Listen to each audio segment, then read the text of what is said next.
News Voice is the world's first mobile app that helps you track where your news is coming from. News Voice helps you track what corporate interests might be influencing the narratives in the news you read every day. Arm yourself against corporate media monopolies by downloading the News Voice app for free using the link right underneath this video. So doctors are absolutely furious with Donald Trump for spreading the completely bogus conspiracy theory that doctors are inflating the number of coronavirus deaths for profit and that that's why our numbers are so bad. I'm going to explain this to you and explain the genesis of this. Donald Trump has said that we only have high case numbers because we test so much.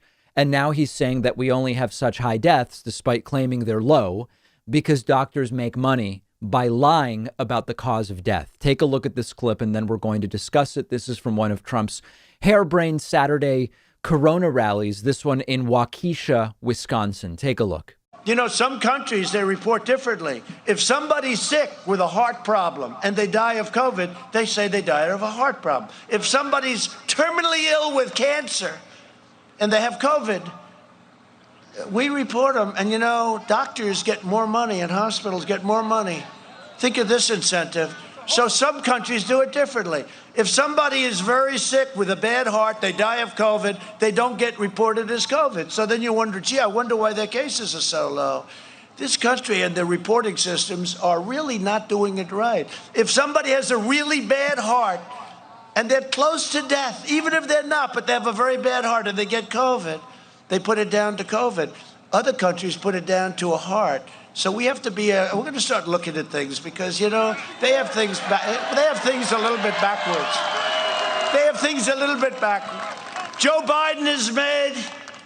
Seriously, if you hear Donald Trump say that and you like it and you believe it and you clap, how can you be trusted to have any job? I mean, really, short of some completely menial task with no contact with other people, how can you have a job that involves interacting with people in any way, teaching kids, being an accountant? I mean, just about any job. How could you be trusted to do anything if you believe when Trump says cause of death is being forged for doctors to profit?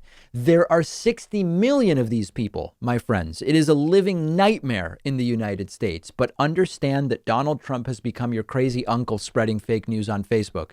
This specific conspiracy theory is one that I don't know if it started on Facebook, but it was popular on Facebook for a while. It's been around since early in the pandemic. Stuff like, if a doctor says you have COVID, they get an extra $17,000 if you die of it. Now, I do actually want to explain where this comes from, where it started, so that you're equipped to deal with it. As many of you know, hospitals are paid based on diagnosis and treatment. What do they diagnose and what do they treat? What do they do to a patient? Medicare, so again, we're talking about only people of Medicare age. Medicare pays hospitals, reimburses hospitals 20% more for coronavirus patients relative to, my guess is, a non-coronavirus sort of like flu admission, because people of Medicare age on average require more treatment, and coronavirus on average has certain protocols that cost more money, right? So it makes sense that if on average coronavirus is multiple times more deadly than the flu, and on average older folks are more likely to have a serious case than younger folks, it would make sense that when Medicare age people are admitted to a hospital for coronavirus, there's going to be more treatment provided, and that costs more money in the system that we have. That would lead to a higher reimbursement. Now, the conspiracy. First of all, there is no evidence that hospitals are fraudulently saying people have coronavirus when they don't in order to pad their revenue. That would be extremely serious insurance fraud. But most importantly, even like, actually think about it, a patient dying has no impact on revenue. There is no reason to lie because Trump is talking about cause of death. There's no reason to lie about cause of death.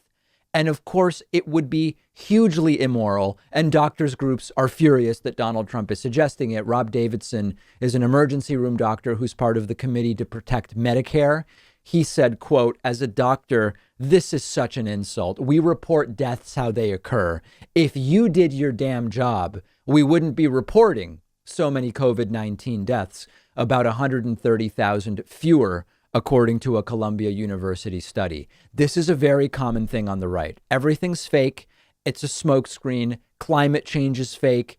COVID deaths are fake. And then when they explain why, it's money. Someone is lying for money, which is what they would do. This is the incredible projection that is here. When they don't want to accept a scientific reality, they assume someone must be lying in order to make money for themselves. And it's a big peek behind the curtain for Trump. He must think everyone on earth must be as terrible a person as he is. And so if he would lie for personal gain, the doctors must also be lying for personal gain. And by the way, I don't even know if we need to do this. The virus as a way to make hospitals money. Hospitals are getting crushed during coronavirus. Hospitals make money with necessary but not urgent surgeries, hip replacements, knee scopes, so on and so forth.